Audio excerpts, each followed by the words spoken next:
The Nightingale Conant Corporation is proud to present The Power of Purpose, How to Create the Life You've Always Wanted by Les Brown. From the humblest of beginnings, Les Brown has emerged as one of the most sought-after motivational speakers and consultants in the world today. He is one of the nation's leading authorities in understanding and stimulating human potential. He is also the author of the highly acclaimed books Live Your Dreams and It's Not Over Until You Win. Discover your purpose. Let Les Brown guide you to a life rich with integrity, freedom, and passion. And now, here's Les Brown.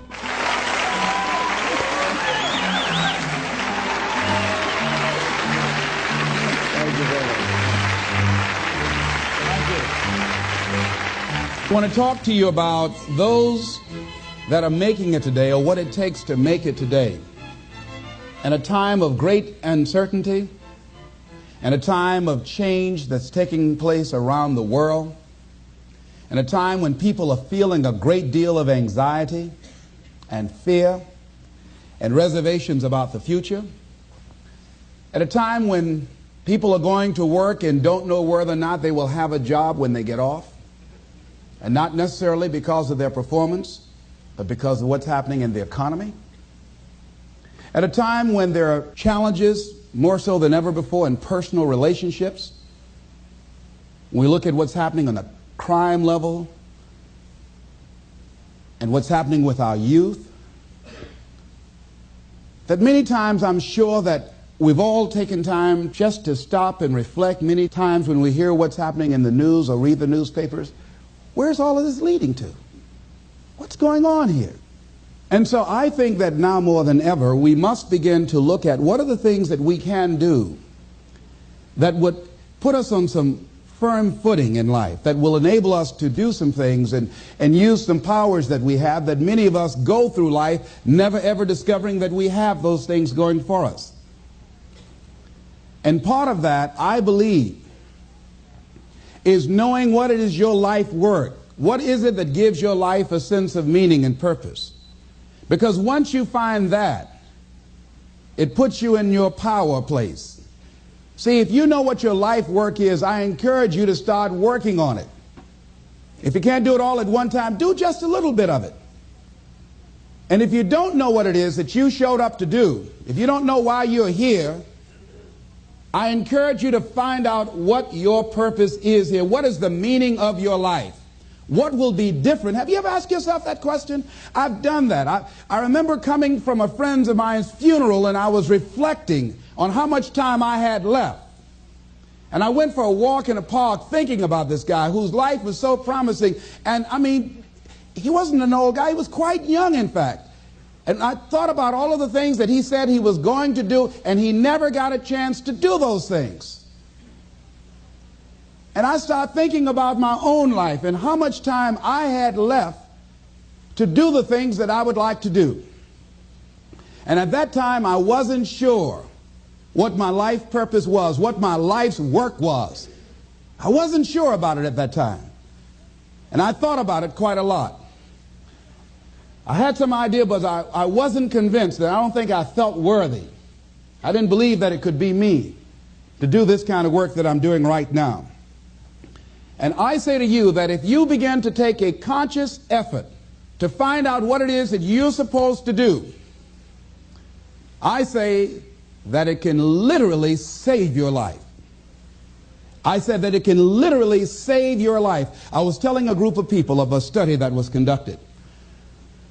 Dr. Larry Darcy, who wrote a book called Recovering the Soul, he said, human beings are the only living species that has achieved the dubious distinction of dying or having a stroke or a heart attack on a certain day. If you ask most people, what would you say the primary cause of why people will have a heart attack or stroke? Many people will say, well, because they smoke cigarettes, or because of high cholesterol, or because of stress, or because of obesity, and all of those things are contributing factors. But ladies and gentlemen, more heart attacks take place in this country on Monday morning between 8 and 9 a.m. That's when the majority of people who have their first heart attacks have them. 85% of the American public, according to recent studies, are going to jobs that they hate, working on jobs that do not challenge them. They get sick thinking about going. Migraine headaches. After the Sunday afternoon football game or 60 Minutes, the anxiety began to build. And come Monday morning, they drop dead of a broken heart. Some of you ought to think about not going to work on Monday.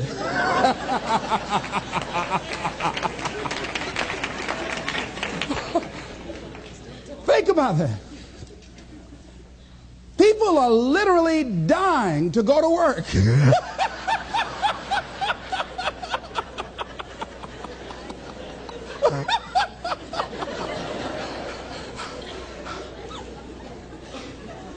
Because, see, when you go to a job and you already know how far you can go, you can already see that proverbial glass ceiling. It's like going to a movie when you've gone in the middle of the movie and you've seen the end and you sit there for it to start all over again, but something is missing. You know what the outcome is going to be. You can't get excited about going through that movie all over again. Am I correct? See, when you're going someplace and you already know how much you're going to make, you already know how far you can go, you're in a dead-end position. It erodes your self-esteem. It lowers your sense of yourself. It creates some inner turmoil. It creates an emptiness in you. So I say that your life is worth finding what it is that you're supposed to do. And I'm not saying quit your job. I'm saying find it and do just a little bit of it. When I wanted to become involved in speaking, I started just learning quotes, listening to other people's tapes, going to seminars, going to workshops, asking other people to help me. Just start working at it just a little bit, but do find out what your work is and hold on to it and don't let your dream go. Don't let it go. See, and here's something else I want you to begin to look at. Why is it that most people don't pursue their dreams or don't do better than what they're doing if they're capable of doing it? I think that many of us don't go the next step because we don't know what to do yet. And I say that the reason that we don't even explore the possibility of what to do is because subconsciously we don't believe that it can happen for us and we don't believe that we deserve it. So here's what I'm suggesting. How much time do you spend working on you? How much time do you spend every day working on your dream? In the last 90 days, how many books have you read? In the last year, what new skill or knowledge have you acquired? What kind of investment have you made in you? So I'm saying that as you begin to look at where you want to go, if you want to make it today, and things are changing so fast you have to literally run to stand still, I'm saying that you've got to make some conscious effort to begin to work to develop you. Here's something else. Most people are not living their dreams because of fear, ladies and gentlemen. I was in Columbus, Ohio yesterday speaking for a particular Ohio department. A young lady named Karen who greeted me, who organized the event. Very talented, very skillful. And she was talking about she wanted to become involved in the consulting business. I said, why aren't you doing it? I said, you have the abilities. I said, you're not here because they like you. You're here because you're doing the job. You're making things happen. And she came up with all kind of ideas, but finally she said, I guess I can't see myself doing it.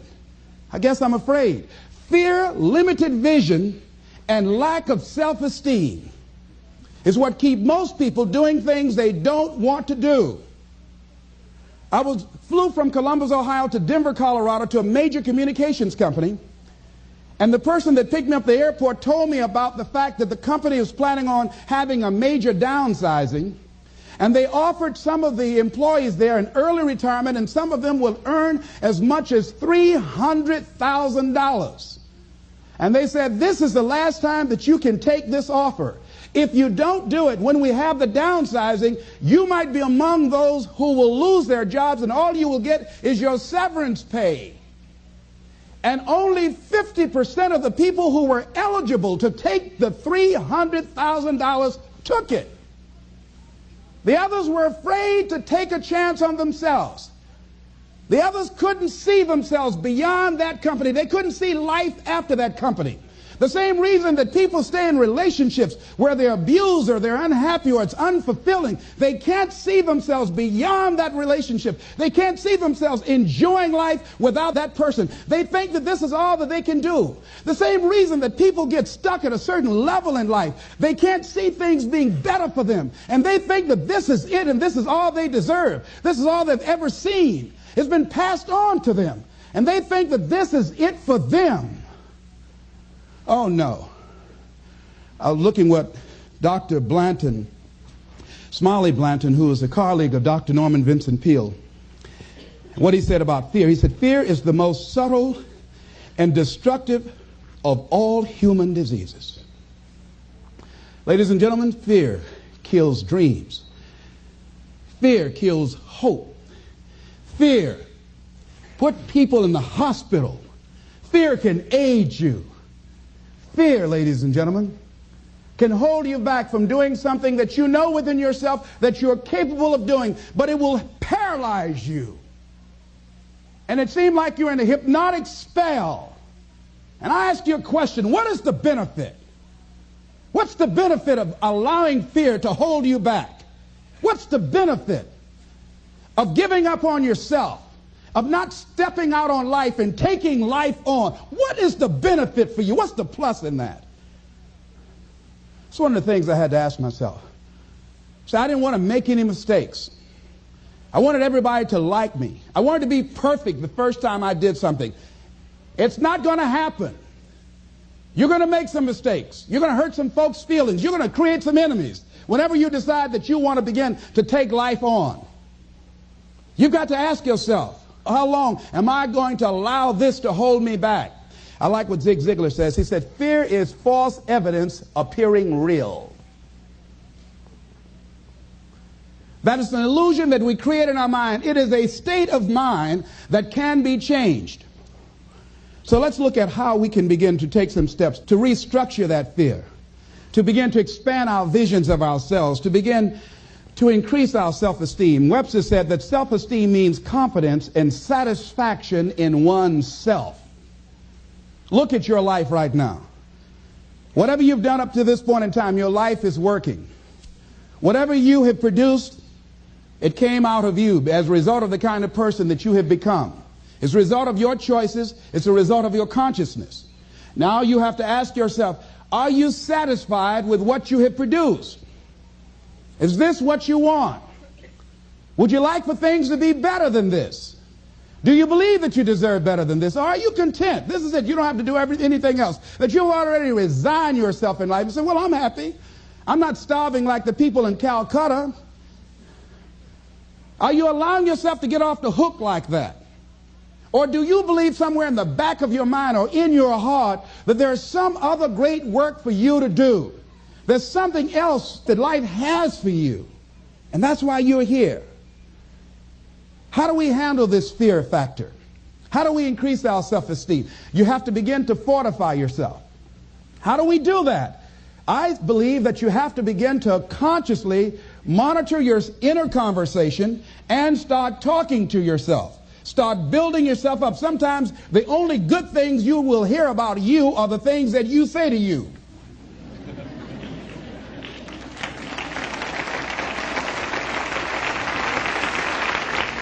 Young lady that was in the audience this afternoon said to me, I told myself yesterday for the first time, I'm proud of me.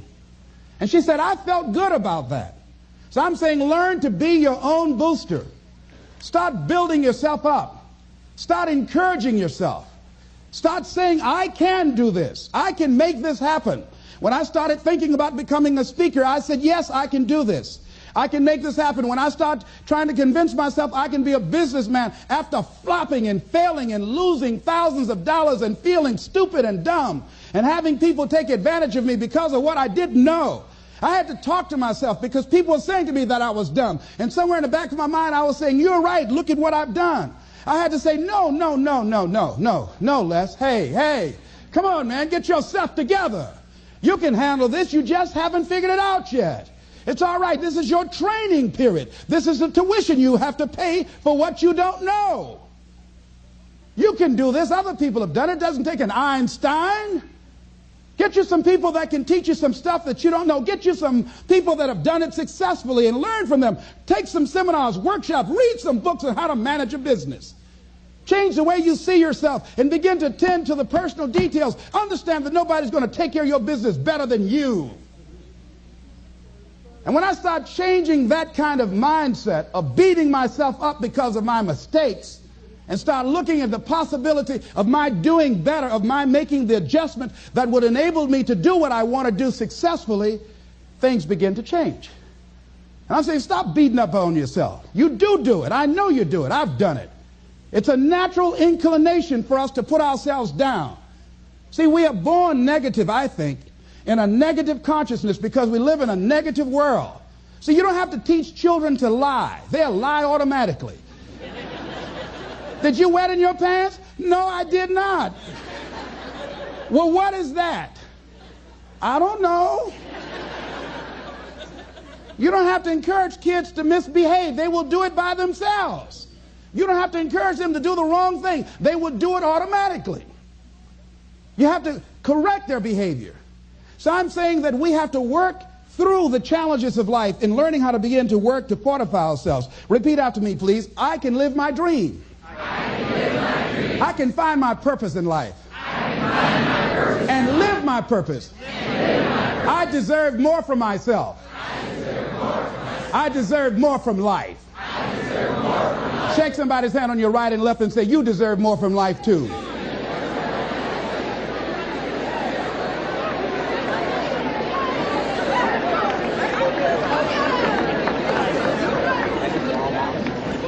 Here's some other things, ladies and gentlemen. Begin to guard your mind against negative programming, like turn off the television.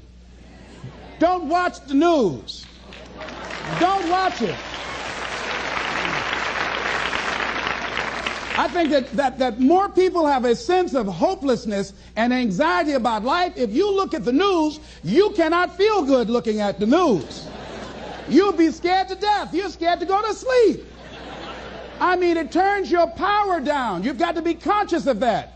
Don't pick up the newspaper and read it. No. Just try this. Just experiment with yourself. Now, if your job depends upon you knowing certain things, let somebody tell you just about those things. But start filtering the stuff you allow to come in your mind. You know that song you used to say, don't let nobody bring you no bad news. I tell my staff, look here, don't tell me any bad news while I'm on the road. Let me handle it tomorrow. I don't like anybody to tell me any bad news at night before I go to sleep. I can't do anything about it anyhow. Why let me go to sleep with that on my consciousness? No, and my staff, they know that. Say, let it wait till tomorrow. And I have a period of time. Tell me bad news between 10 o'clock and 12 noon. After I prayed and meditated and read my books, I'm fortified, I'm ready to handle it. I deal with them, then I'm out of there and I'm going on to something else. So you've got to guard the kinds of things that you put in your mind. See, if you don't program your mind will be programmed because human beings are goal-oriented. That's why we die of broken hearts early. That's why we're running through life to early graves. We're going through life, ladies and gentlemen. And I think that Henry David Thoreau said that most men live in quiet desperation. Most of us go through life running scared. Larry DeAndre, who I think is going to be one of the greatest motivational speakers around today, told me a story, a true story of a friend of his that every day when he came home from school, when he would get to a certain block in his neighborhood, there was a neighborhood dog that would chase him. And that dog would start after him barking. Boy, he would run, just running from that dog every day. Finally, he just got tired of that dog chasing him every day. He said, this dog come around here today, I'm going to take a brick or something and bust him in the head. So he was walking home that day, minding his own business. Sure enough, same area, there was that dog there. And the dog started barking. He started running. He saw a brick, and he stopped and picked up the brick and turned around. And the dog got close to him. He realized the dog didn't have any teeth.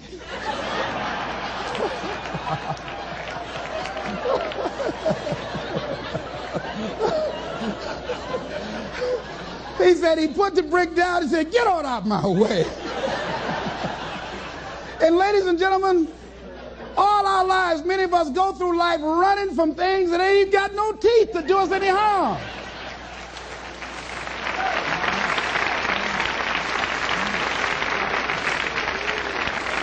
Haven't you been afraid to do something, and then after you did it, you say, "Whoa, if I'd known it was this easy, I would have done it before"? Haven't you ever had that experience? Raise your hand.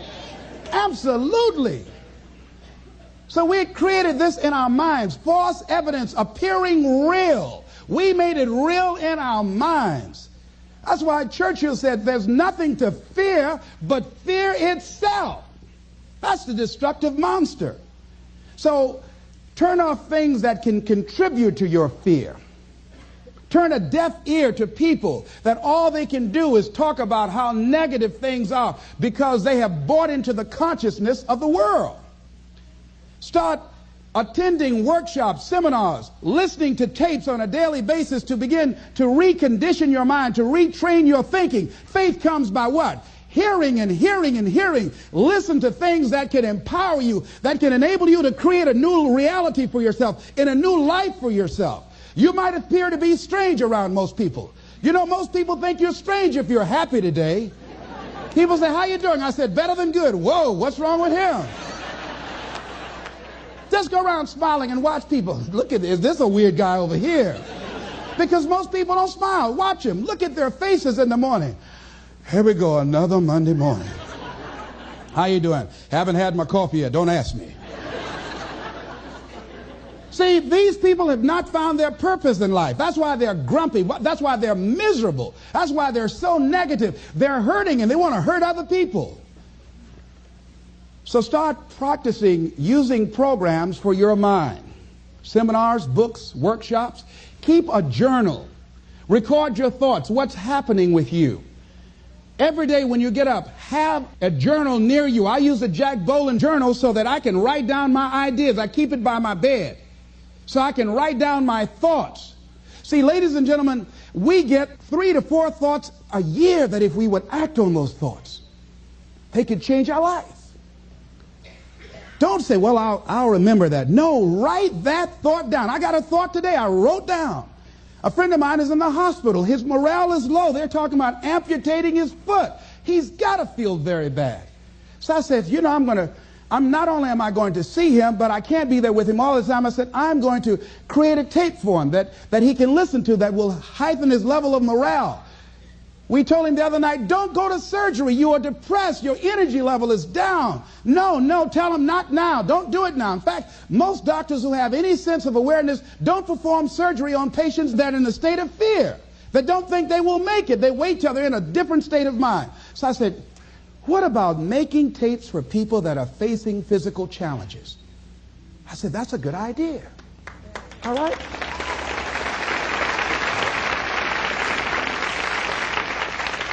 See, there are ideas that can come to you out of things that appear to be negative. I have a friend out of Chicago, just met him. He was 23 years old. And this guy, he went financially bankrupt 2 years ago, ruined his credit. Guess what he decided to do?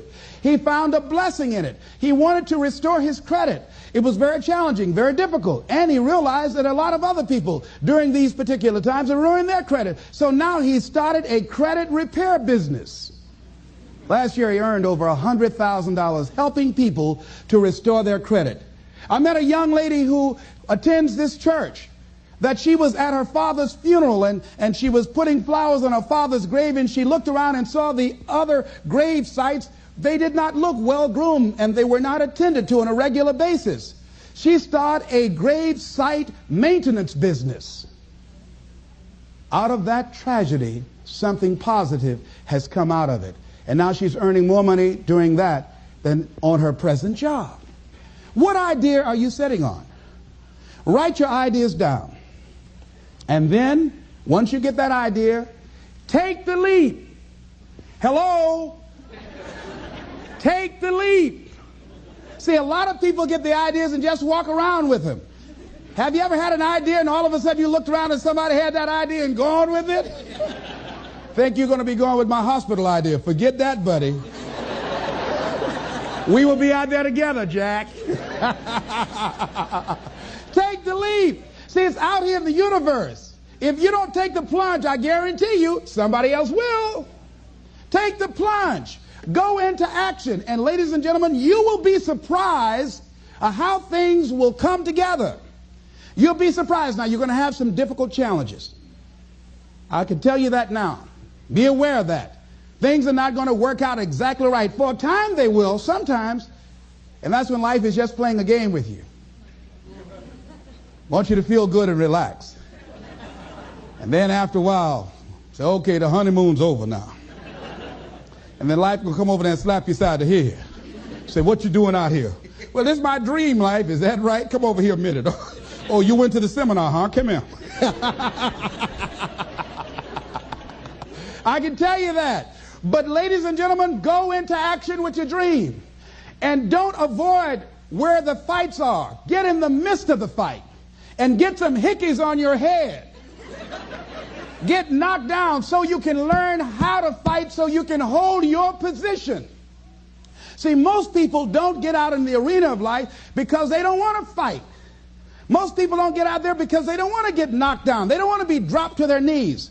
But see, you're going to be dropped whether you're on the field or whether or not you're sitting on the sidelines. You're going to be dropped. So at least get dropped for something. Don't get knocked down while you're sitting down. See, that's how most people are spectators in life. You don't want to be a spectator. You want to get out in the field where the action is. And you will be amazed. After the struggle, there will be a calm period and things will begin to click for you. Come out here with what you got. You don't have enough money? Don't worry about it. You got the dream. You got the idea. You don't have enough resources? Don't worry about it. You need some help? Don't worry about it. You get out here in the arena, someone will look at you and become inspired and say, hey, can I help you? But if you're sitting up on the bleachers, nobody's going to ask you anything. You've got to get into the flow of action. Frances Harth called me from Chicago. She had been sitting on an idea of a show that she wanted to produce for 10 years called Mind-Body Connection. So someone saw me speaking in Chicago at a sorority convention and said, I saw a guy that perhaps can host this show for you who has energy and charisma. She called me. She was so fired up. I said, listen, on the day that you want to do that, I'm speaking in Chicago. I can do it for you. And I said, by the way, I met somebody 2 weeks ago in Baltimore who has an idea of the same type of show, and she's doing it on radio. Why don't you call her? And then she called me back. Who else would you suggest? I said, well, I know Deepak Chopra. He wrote the book called Quantum Healing, and Bernie Siegel. Could you get his number? I tell you what, I have a friend named Jack Boland at the Church of the Day. He knows how to get in touch with him. Call him, and he will give you the number so you can get in touch with Bernie Siegel. That lady started calling all around. Did not have the resources, but she had this idea and dream. And she said the other night when she came before the audience that had gathered in the studio, she said, I feel like I've been pregnant for 10 years. And tonight you're going to witness a beautiful delivery. And it was. She said, I couldn't believe, Les, how things began to happen, how it all began to come together. And how many of you ever started on some dream and you didn't have all your stuff together, but you just went out there with nothing but faith, and things begin to happen for you? Raise your hand if you know what I'm talking about. Ladies and gentlemen, those hands up there, it's proof. The proof is in the pudding. These people have demonstrated it. And if they can do it, you can do it. You can do it.